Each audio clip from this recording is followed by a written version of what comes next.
Every village has its secrets, but some secrets have wings. This is the tale of a shadow so fast, so terrifying, that once you see it, you may never see the sun again. The village of Darya Khan lay hidden between dense forests and rocky hills. Life here was simple. Farmers worked their fields, children played by the streams, and nights were spent under oil lamps and the sound of crickets.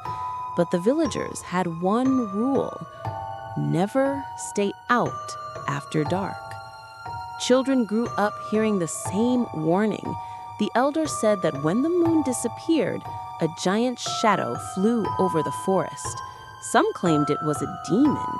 Others whispered it was an ancient curse. But all agreed on one thing: it was hungry. Bilal, a 19-year-old shepherd, never believed in such tales.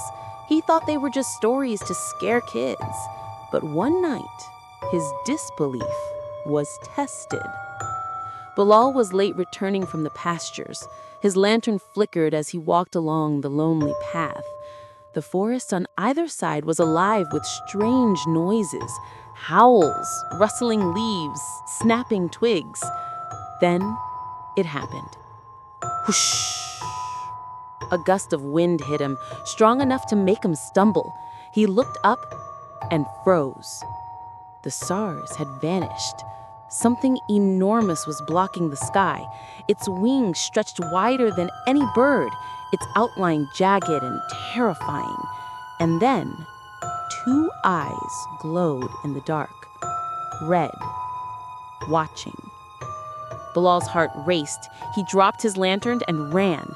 The sound of wings followed him, heavy, powerful. Each beat shook the branches above. Bilal's breaths grew shorter.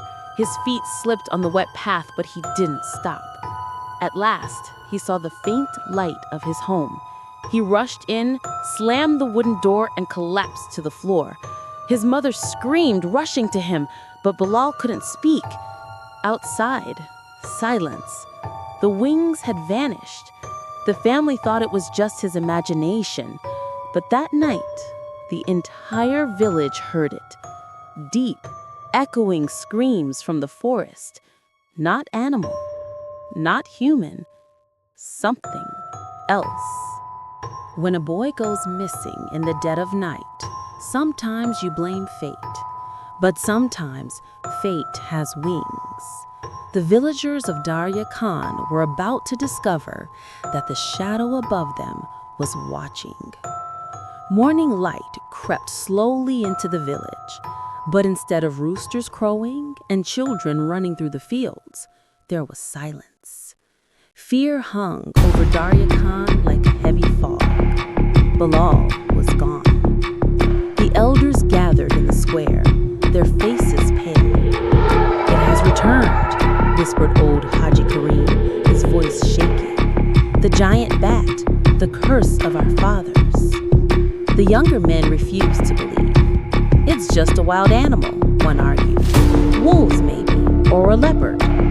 But no one had an answer for the claw marks or the drag lines in the mud. Against the warnings of the elders, a search party was formed. Lanterns were lit, axes and sticks were carried, and before noon, they entered the forest. The deeper they went, the darker it became. The canopy above swallowed the sunlight, leaving the ground damp and cold. Strange sounds echoed around them, rustling leaves, snapping twigs, the occasional distant screech. But the strangest thing was the silence of the birds. Not a single crow, sparrow, or parrot sang. It was as if the forest itself was holding its breath. After an hour, they found something. A torn piece of Bilal's shawl snagged on a branch, and beneath it, a pool of black liquid. Not blood, thicker, sticky, with a stench that burned their throats.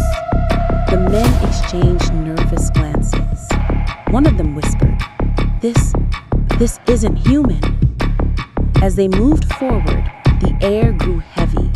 Their lanterns flickered, though there was no wind. Then came the sound. Whoosh, whoosh. The beating of wings. Slow, heavy, trembling the ground beneath their feet. The men raised their weapons, hearts pounding. Above the treetops, a shadow passed, enormous, larger than anything they had imagined. One of the men screamed and ran. The other shouted after him, but he vanished into the trees. Seconds later, silence. Then a shrill cry. And when they reached the spot, only his axe remained, snapped clean in half.